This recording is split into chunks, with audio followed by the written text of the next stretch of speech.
like about you. Shawty catch a vibe, yeah, I had to put her on. Bought a two-seater, yeah, we heading for the sun. Shawty got my high, I ain't tripping for the fun. What's going on, everybody? Welcome back to the MaHogany YouTube channel, guys. I am up this morning. Just getting out the shower.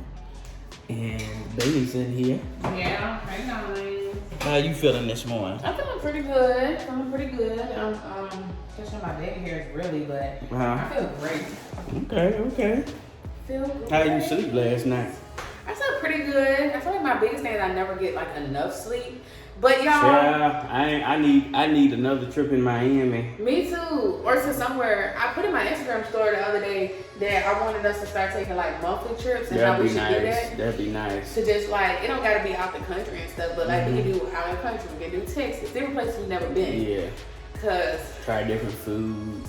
different. Right there in Texas, that would be nice. Because I feel like in this adult world, you don't be getting much sleep, so you better You don't, y'all. take little trips in between. I never forget Tierra Wilder said, which is a very true statement. I live to it today. She said, once you have kids, you don't get no more sleep. Child. You do not get any more sleep. And I remember her saying it to this day. And I thought she was just like, I was like, come on now, you gotta get some sleep. But no. Let's set y'all up. But yeah, you gotta be able to get some sleep. But nah, you don't really get much sleep. Not at all. Not at all, child. But yeah, I slept pretty good. We still adjusting, y'all, for waiting for our bed to come in. But it should be, they're gonna be doing the downstairs today, actually. Yep. So they're gonna be bringing a lot of the furniture downstairs. So I can't wait to see that. I know, me either. It's gonna be so nice, y'all. If you just been following our story, you know this is like the first time Justin and I have actually like had an interior designer and all of that. So moving on up, leveling on up, and it feels good to like actually invest in your house.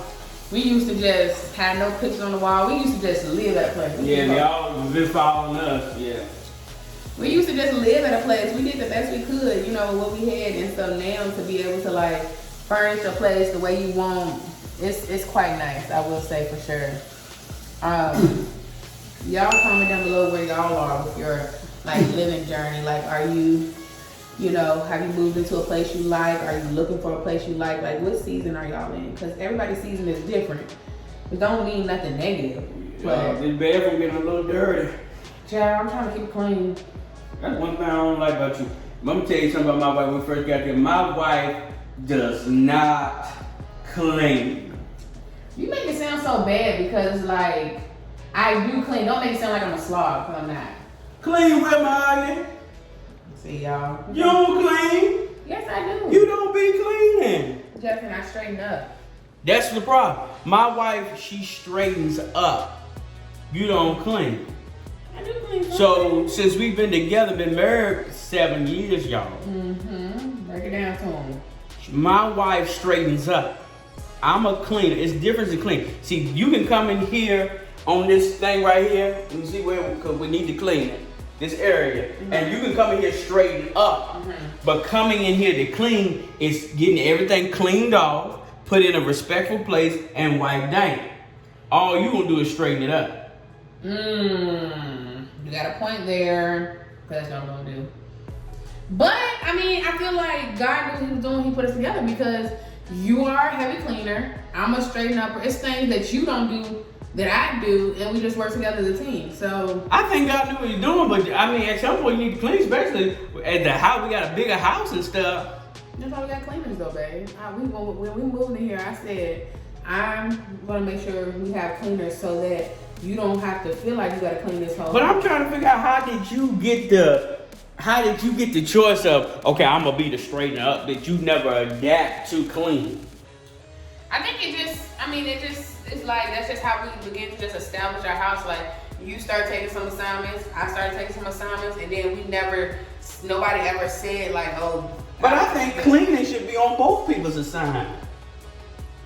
I mean, I don't know. I think everybody. Oh, one thing I like is that in our relationship we don't have gender roles. So I feel like, and what I mean by gender roles when it comes to assignments, like some people would say washing clothes is a women's thing. Yeah. I mean, we. Yeah, one thing I will say about our relationship, y'all, is that in our marriage, that we don't have gender roles. And, you know, that's one thing I did give as far as responsibilities. Typically, in most households, you would see that the wife does the cleaning. And the laundry, for sure. And the laundry. I do the laundry, and I do the cleaning. Now, I make her do some help with some laundry. I know laundry is something we probably have to both eventually share. Yeah. I've been handling right now, but as the kids, they get more clothes, we get more clothes. That's a job itself, because I be running behind on that myself. Yeah. But I hold it down for most of the thing. So it doesn't have gender roles. That's one thing I had to get used to, because I will be honest with you. Right. I will be honest with you if I could be honest. Can I be honest? Yeah, what's up? I used to get mad at you because you didn't clean. Oh. But I had to learn, and I had to come to my senses that I was getting mad at you for something that I had to eventually discover and realize in your childhood, that's how you were raised. Yeah.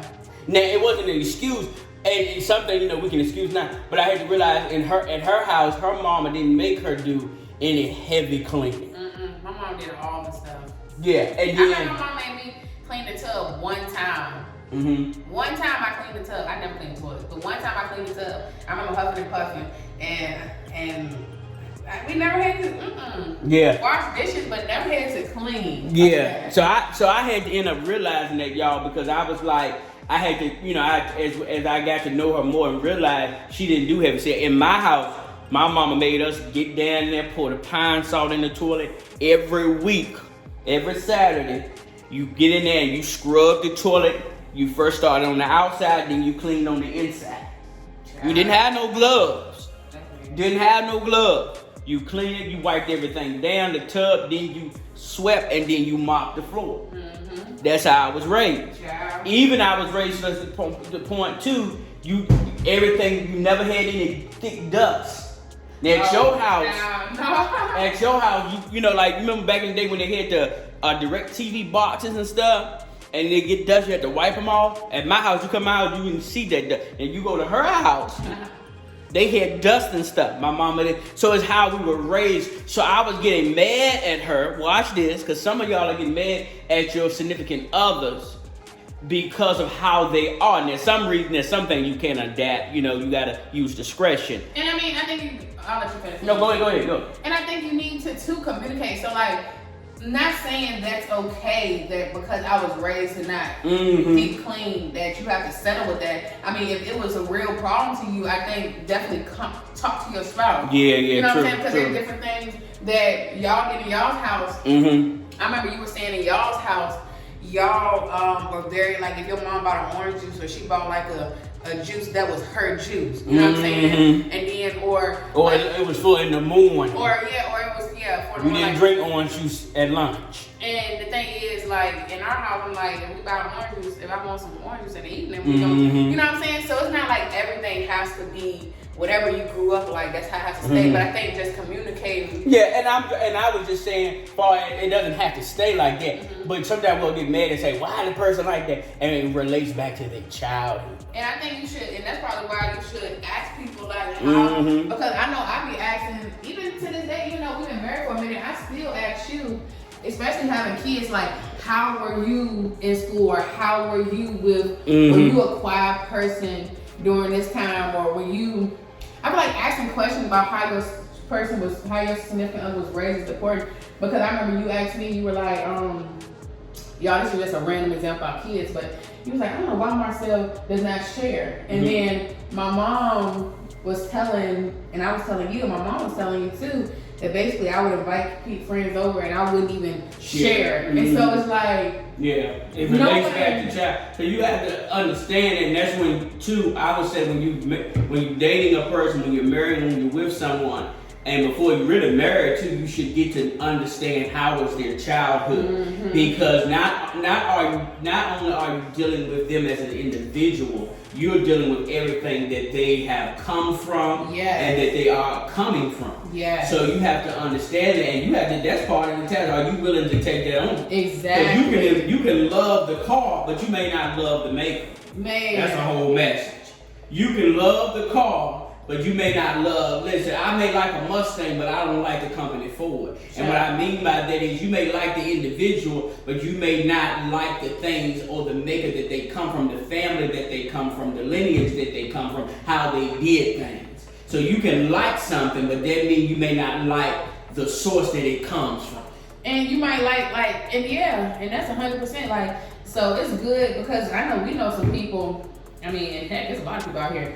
They look good on the outside, but it's like, what is they like? Are they a big baby? Yeah. Do they not know how to communicate? Do they get upset and resort to sending you a long text thread instead of just talking to you? That's Do true. they walk around mad instead of just telling you, "Ooh, you got on my nerves"? That's true. So it's like all of that come from that house. It does. It really does. Cause I know with you've always been like pretty vocal. I would say in this relationship, like. But where you come from, your people, y'all just... We very vocal. Y'all just say it. Y'all don't care where to cook, where the chips land. So I will definitely say that, sometimes you'll build up anger. I can't stand, you make time, I can't stand my spouse do, I can't stand my husband, I can't stand my wife do this, I can't stand when they do it. And sometimes, and what I'm saying, it doesn't excuse it. But hey, remember, I told y'all, in this new season, God has given me, I give you grace, but that doesn't mean I excuse you. Come on. I give you grace by meaning I understand why you're the way that you are and why you do what you do. But that does not mean I have excused your behavior. And it's gonna be okay. And because we're gonna have to change. Right. So I had to learn that my wife, and she still to this day does clean. So that's what I'm saying. Clean. We are clean. We ain't trifling folks. We don't believe in that. But I do like to have it clean. Like if it's in my spirit or my energy, I'll come in here, Windex the whole shop. You know what I'm saying? Windex the glass. So I've done it. And then too, it relates back to some of the jobs I've had. My very, very, very first time when I started working at 16, I had a job at Food Line where I was the janitor. So my stuff relates back. I have cleaning in me. My granddaddy cleaned. Yeah. So you gotta, and sometimes when a person doesn't come from that, you just gotta make sure you get on one accord, talk about it, and figure out what you can do.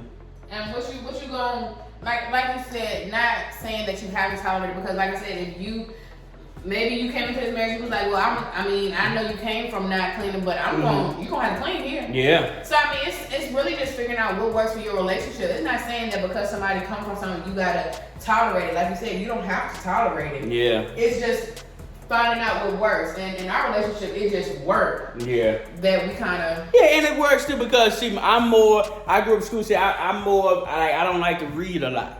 So that's good when it comes to like MaHogany doing the contracts and stuff and reading stuff and email. She good with that area.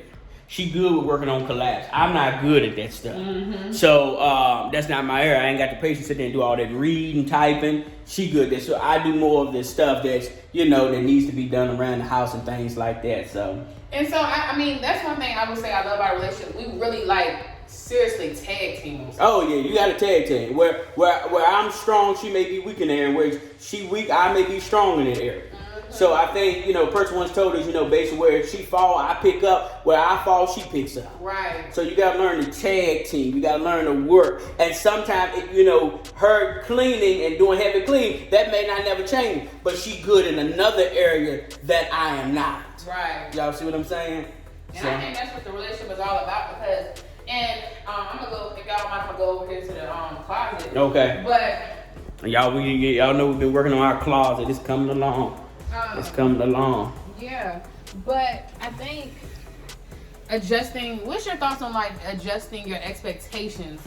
Because I think some people think that they can have it all. I think you can definitely have a lot, but I guess what I'm asking is, some people say, well, I want a wife that cooks, cleans, does the collabs, does the business, does the kids. Do you think that you can find somebody that does literally everything? Or do you think in a marriage you're going to have to find somebody that does a few, how do you, I guess, what's your thought? I'm going to say it's probably maybe rare to find somebody that does literally everything. I don't think the way we've been designing this world, we can't do everything. The Bible says back on Adam that God would make him helper suitable. So help her. So I don't think you can do everything. I don't think you can do everything. And since you said helper suitable, he'll make a helper suitable. Were we ever supposed to do everything if God made you a helper? No, you don't. I'm curious. I mean, I just thought about that when he said he'll make you a helper suitable. If you were supposed to be able to do everything, why would you need the helper? Yeah, you need a helper. It's been designed for help, and that's why I think God, the way it works for us, it works with the fact that I help you and you help me. I don't think no one person we couldn't do. No way you could do it all. No. And no way I could do it all. No. And I've seen some marriages like that where the husband do it all, or the wife do it all, and the husband they sick. Right. Because you cannot do it all as a person. You have to work together, and that's what I think God put power in marriage, because when two become one. Yeah. I think God, so much. because the Bible says it. The Bible says it's no way that you're supposed. Watch this. It's no way that you're as a spouse supposed to be doing all the work by yourself. So if you got a husband that is lazy, you got a wife that's lazy, the devil's lie, because the Bible says this: one can chase 1,000, but two can chase 10,000. So you were never supposed to be a one person chasing 10,000. Never. Because with one, it's gonna take you long. And we've seen that in our families. We come from that. Yeah. We come from that where our moms, I'm gonna be honest, our moms was doing all the work, and you look back on it, it's the Bible says two can't walk here unless they agree. And it also says that one can chase out two. That's why you grow up. Sometimes we grow up with parents that are stressed out and stuff. Yeah. It's because they're doing all the work. They're trying to chase the 10,000. They're trying to chase 10,000, but they only are able to get the 1,000. Yeah. And because their significant other hasn't come together so that they can run the race and be more powerful and get more. Yeah. Man. And I think it's like, and I know we're saying so much here, and I'm gonna sit right here for a second, y'all. Go ahead and sit. But we're saying covering so much, but I think it's just so important that whoever you choose, that you find somebody that's a helper, and you're not just finding somebody that keeps your bed warm at the end of the night. Because I feel like so many people settle with just a bed warmer, and they didn't search for a helper. And because you settle with a bed warmer, now you mad because they not helping. But they ain't never say they was gonna help. They was supposed to just be a bed. They was just a bed warmer. That's what they always was gonna be. They might look good. They might smell good. They might keep up with their maintenance. Their beard might be cut. Their hair might be good, but they were never supposed to be they were never a helper. Never a helper. They were a bed warmer, and you were lonely, and you let them come in, and you end up settling there, and now you're upset because you don't have a helper, but they were never designed to even be your helper or a helper. Never designed. So making sure you gotta find a helper. Find someone. Marriage is all about not just making sure they look good and about the bedroom. It's about making sure, hey, can I really run this journey with this person? Because at the end of the day, we're all responsible, and we have to carry our weight. And you can't afford, if you're like a motorcycle can't afford to have one tire flat. No. It takes two. Okay. It takes two. So at the end of the day, when you're getting with someone, even in your relationship, you have to ask the question to your significant, and y'all have to talk about, we need to both be running this race. We both are running this. We both have to play a part in it. Where I fall, you pick up, and you can't learn to get mad. You have to learn. You have to first two before you can really get on one accord. Talk to each other where your strengths or weaknesses are at. And I think that'll solve a whole lot. And stop being mad at stuff that's how they grew up. But tell them I give you grace. Yeah. But I don't excuse you. Yeah. I give you grace, but I don't excuse you. So we got to do better. Listen, guys, we got to get ready to get out of here. I love y'all so much. Comment down below what you guys think about this. I hope this has blessed somebody. Yeah. Let us know down in the comments. Listen, I'm your boy, Justin. And I'm MaHogany. And guys, remember, if you guys keep it locked, We're going to show enough people lit. we're going to help you. Keep your relationship lit. Listen, we got to get ready to get out of here. We love you so much. We'll see you in the next video. Peace. Shawty catch a vibe, yeah, I had to put her on. Bought her 2-seater, yeah, we heading for the sun. Shawty got one